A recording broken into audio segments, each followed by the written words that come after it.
Fala galera do 8º ano, professor Fernando Shows para mais uma aula de filosofia aqui para você. Na aula de hoje nós falaremos sobre o conhecimento científico, tá? E especificamente eu vou falar sobre os seguintes assuntos, acompanha aí. Modernidade, influência do Renascimento, Revolução Científica, filósofos modernos, René Descartes, Thomas Hobson, John Locke, Francis Bacon. Tranquilo então? Olha, antes da gente começar, deixa eu só colocar o meu livro digital aqui. Pronto, agora fica bem melhor para mim, para eu localizar para você as páginas aí do seu livro ou do seu livro digital também, tá? A gente está falando agora sobre o início, da transição do pensamento lá medieval para o pensamento moderno. É nesse momento que a gente começa a ter a ideia do pensamento científico. Nós vamos ver vários filósofos que vão propor técnicas, e vão propor métodos para que você alcance a verdade de forma bem completa e concisa. Só que claro, que como você já sabe em filosofia, às vezes o que um fala, o outro contesta. E é nessa quebra de paradigmas que a gente chama que se produz o conhecimento. Bom, acompanhe aqui comigo olha, sobre a modernidade. Bom, eu vou te falar aqui, presta atenção. O período da modernidade é quando a gente tem o fim da Idade Média e inicia a Idade Moderna. Nesse período a gente vai ter algumas rupturas de pensamento, principalmente porque aquele pensamento de antes, o teocêntrico, ele cai por terra e inicia-se então o pensamento antropocêntrico. Professor, eu não lembro, tá? Eu vou te lembrar. Teocêntrico é quando Deus está no centro das coisas. Antropocêntrico é quando os seres humanos, a humanidade, está no centro do pensamento humano. Então, lembra que lá na Idade Média, tudo, na filosofia, na arte, tudo tinha que ter Deus, Tudo você tinha que fazer para reverenciar a Deus ou porque Deus é a razão de todas as coisas.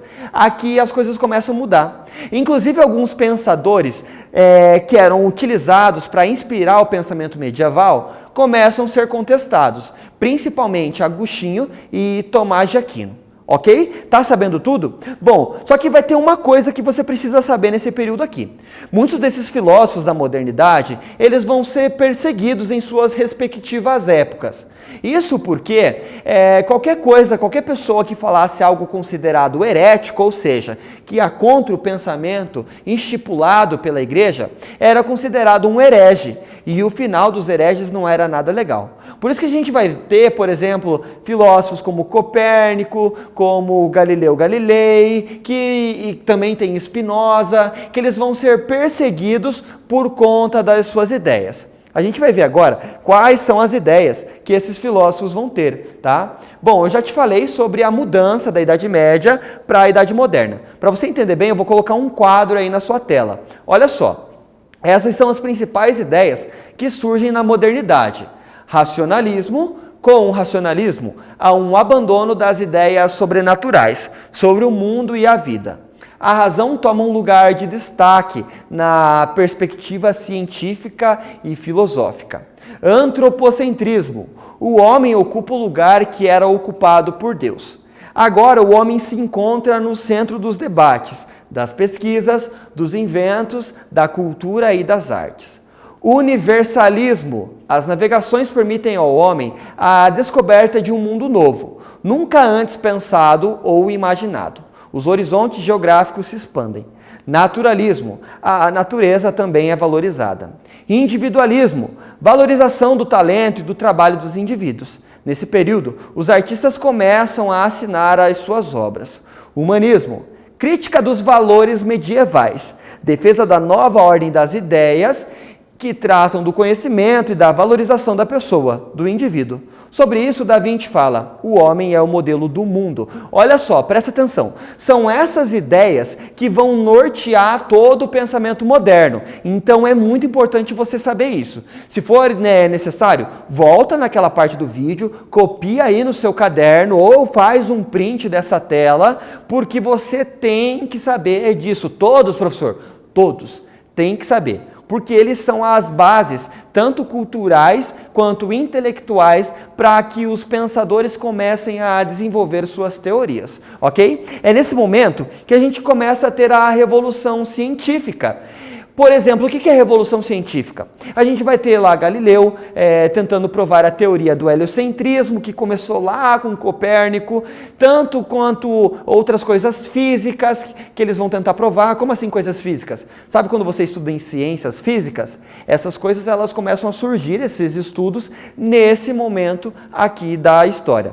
Outros pensadores até chegaram a ter as suas reflexões, mas de maneira concisa e passado por um crivo. Professor, o que é crivo? Por uma análise, tá? É nesse momento aqui que a gente vai ter. Tranquilo? Então, olha só. Eu vou te falar agora sobre alguns filósofos, e o principal deles, aqui desse início da filosofia moderna, é o René Descartes. Então, acompanha aí comigo na sua tela. Você já ouviu falar na expressão penso, logo existo? Ela pertence ao filósofo moderno René Descartes. Essa frase compõe a base do método filosófico, desenvolvido por ele e está presente no livro Discurso do Método. Nele, o filósofo relatou como chegou à conclusão citada. Vem comigo aqui, ó.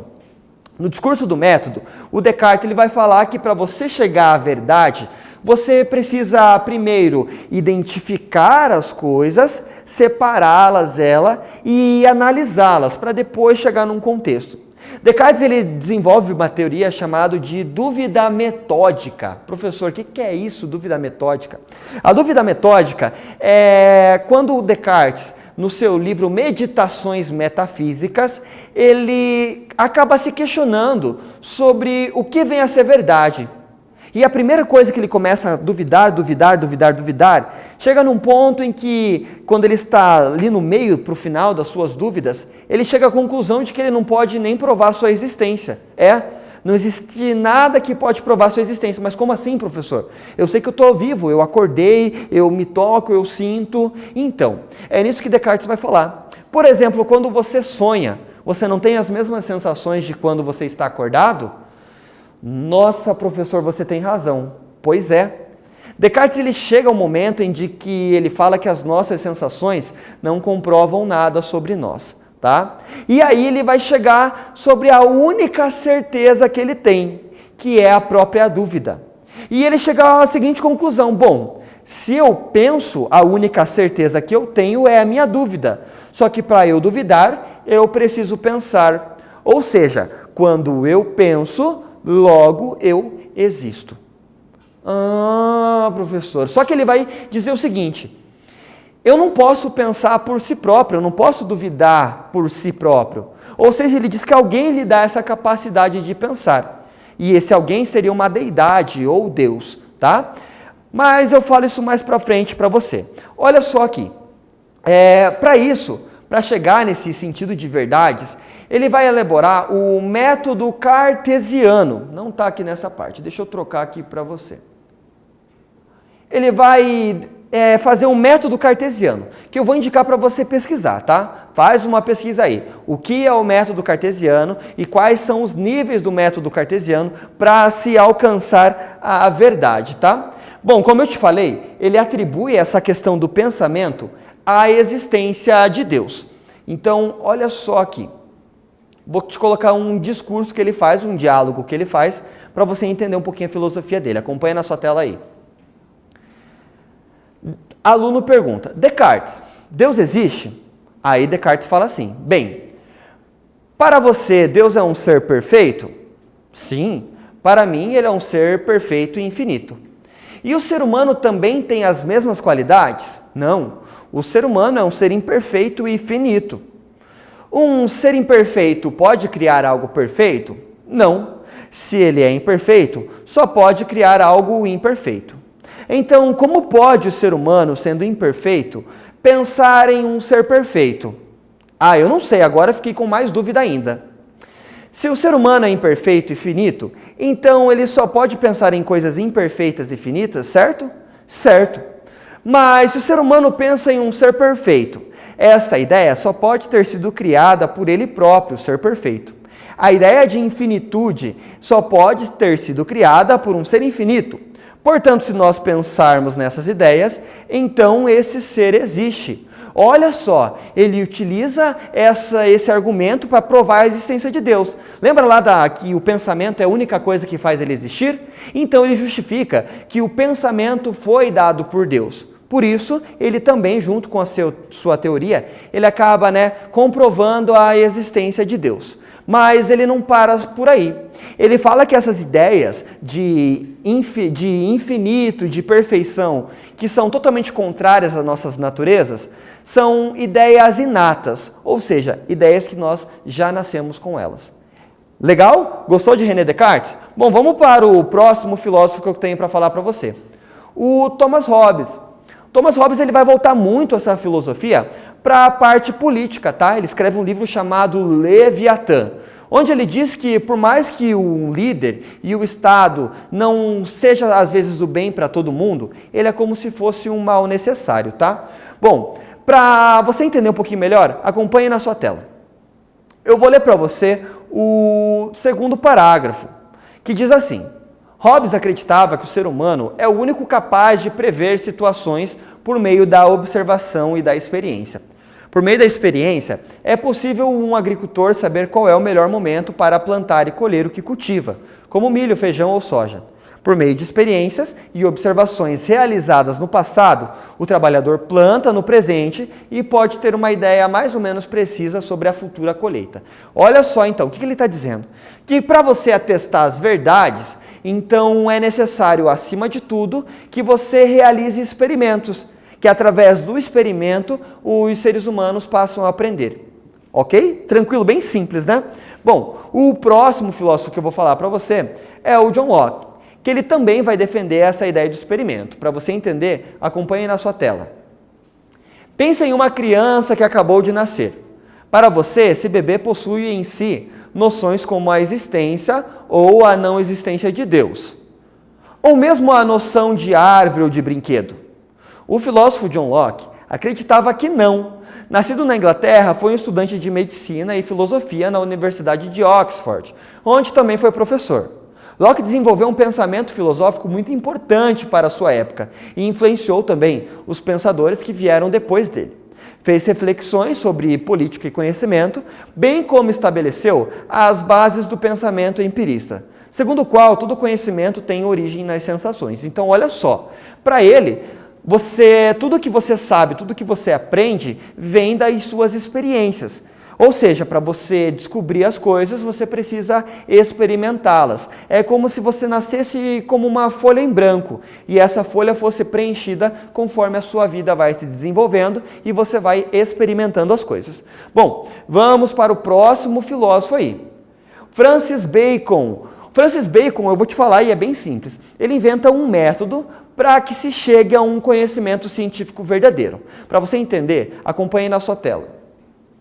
Francis Bacon foi um filósofo contemporâneo de René Descartes e um dos primeiros pensadores da era moderna. Embora não tenha sido um cientista, defendeu o progresso da sociedade por meio do avanço técnico, científico e inaugurou o chamado método experimental.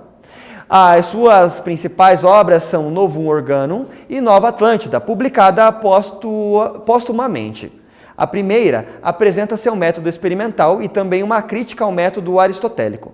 Na segunda, encontra-se um relato de um reino utópico baseado em uma instituição científica. Olha só, acompanha aqui comigo. Então, Francis Bacon ele vai falar também sobre a necessidade de experimentar, por isso que a gente chama esses filósofos de empiristas, porque a experiência é fundamental para a produção do conhecimento. Só que ele vai desenvolver esse método experimental aí para que se chegue nessas verdades. Você pode pesquisar sobre esse método aí, eu garanto que você vai gostar. Bom, seguindo em frente, nós temos ali a teoria dos ídolos. Então, acompanha na sua tela para você entender. Da mesma forma como Descartes buscava encontrar um método seguro para alcançar o verdadeiro conhecimento sobre as coisas do mundo, Bacon estava à procura de um método que pudesse contribuir para o avanço científico. Em sua teoria dos ídolos, Bacon faz uma análise dos erros que podem bloquear esse avanço. Segundo ele, os elementos que podem causar erros à percepção humana são 4: os ídolos da tribo, da caverna, do fórum e do teatro. Ou seja, ele coloca que assim, a cultura, a religião e principalmente os aspectos culturais e criados pelas pessoas são o que atrapalham muitas vezes elas de alcançar essa verdade. Isso ele explica, por exemplo, quando a gente pensa na questão teocêntrica, lembra lá da Igreja Católica? As coisas aconteciam porque Deus queria. Então, se Deus queria, não havia necessidade de ir contestar essas verdades para ir em busca do real conhecimento. Ok? Bom, vamos seguir em frente então. Então, olha só. Aqui a gente tem um mapa mental que você pode olhar aí na sua casa. Eu vou jogar na sua tela aí. Você pode fazer um print desse mapa e tentar completá-lo. Vou colocar aqui a primeira parte, segunda parte. Tranquilo? Então, olha só. Eu espero muito que você tenha gostado dessa aula. Eu agradeço a sua atenção. Para você fixar esses conteúdos, é muito importante que você realize as atividades de casa, tá? As atividades da página 406. Bom, eu espero muito que você tenha gostado dessa aula. Eu sou o professor Fernando, agradeço a sua atenção. Até a próxima.